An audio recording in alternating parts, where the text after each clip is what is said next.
हिमाचल के इन 3 लड़कों ने जो किया वो आप सोच भी नहीं सकते। सरकारें बोलती रह गई और इन्होंने करके दिखा दिया। पहाड़ काट कर बना दिया इंटरनेशनल जैसा क्रिकेट स्टेडियम, 91 मीटर चौड़ा, 120 मीटर लंबा। खड़े पहाड़ से पंगा ले लिया, 70,000 टिप्पर मलबा निकला। खूबसूरती के लिए ग्राउंड पर लगाई हरी घास, सुरक्षा के लिए रिटेनिंग वॉल दी। न किसी से पैसा मांगा, न सरकार से मदद ली, जो किया अपने दम पर किया। पूछा तो बोले हम यहाँ क्रिकेट स्कूल भी खोलेंगे, पहाड़ के बच्चों के लिए कुछ करेंगे। चारों तरफ खूबसूरत पहाड़, खूबसूरती बढ़ाते देवदार के पेड़, नीचे हरी घास, ऊपर नीला आसमान। यकीन मानिए ये स्टेडियम जब पूरा तैयार होगा ना तो धर्मशाला क्रिकेट स्टेडियम से भी खूबसूरत लगेगा। पहले अपने पैसे से 90 बीघा जमीन खरीदी, फिर 45 डिग्री ढलान वाले पहाड़ को काटा। सड़क नहीं थी इसलिए यहां तक सड़क निकलवाई, फिर मशीनरी पहुंची और नतीजा ये निकला कि 90% ये स्टेडियम तैयार हो चुका है। और इतना ही नहीं, यहाँ क्रिकेट मैच की शुरुआत भी हो गई है। अप्रैल 2026 से एचपीसीएल का चौथा सीजन इसी मैदान पर खेला जाएगा। जी हाँ, ये बिल्कुल भी फिल्मी नहीं है बल्कि हकीकत है। ये हिमाचल के वो दशरथ माझी हैं जिन्होंने पहाड़ काटकर खूबसूरत स्टेडियम बना दिया। कहानी के हीरो हैं अजय, अभय और बिन्नू दीवान। विलेन था 90 बीघा जमीन में फैला हुआ खड़ा पहाड़।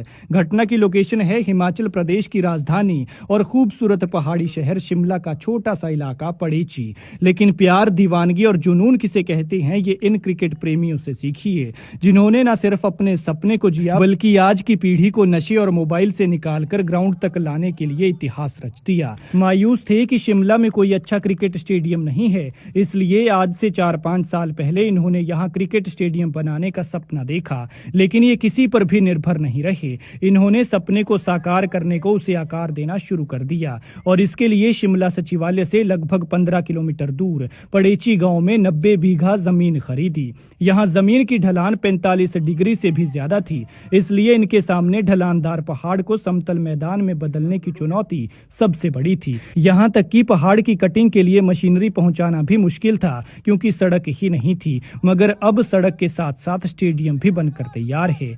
बीनू दीवान ने बताया कि जमीन खरीदने के बाद उन्होंने पहाड़ की कटिंग करना शुरू की। पहाड़ काटकर 70,000 टिप्पर मलबा निकला।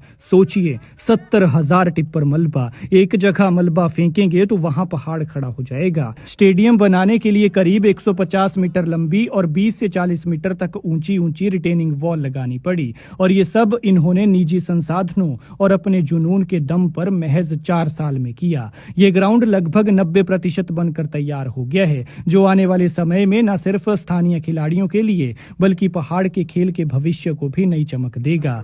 बीनू दीवान ने बताया कि वो आने वाले दिनों में यहाँ क्रिकेट स्कूल खोलने का भी प्लान कर रहे हैं ताकि प्रदेश के युवाओं को अच्छी ट्रेनिंग दी जा सके। इन युवाओं की सफलता की पहली सीढ़ी ये है कि प्रो एचपीसीएल का चौथा सीजन अप्रैल 2026 में इसी ग्राउंड पर खेला जाएगा, जिसके पिछले सीजन शिमला में ग्राउंड न होने की वजह से चंडीगढ़ में करवाए गए थे। लेकिन ये शायद हिमाचल के कई युवाओं का दर्द है कि वो क्रिकेट में भविष्य तो बनाना चाहते हैं लेकिन उनके पास ग्राउंड नहीं है। धर्मशाला में भले इंटरनेशनल स्टेडियम है लेकिन काफी दूर है, वहां तक पहुंचना कईयों के लिए संभव ही नहीं है। लेकिन शिमला में बना ये नया स्टेडियम शिमला के अलावा सोलन, सिरमौर, किन्नौर, मंडी और बिलासपुर जिलों के युवाओं के लिए एक बड़ा मंच होगा। लिहाजा जो इन 3 दोस्तों ने किया वो इतिहास बन गया। इनका हौसला बढ़ाने के लिए एक शेयर तो बनता है।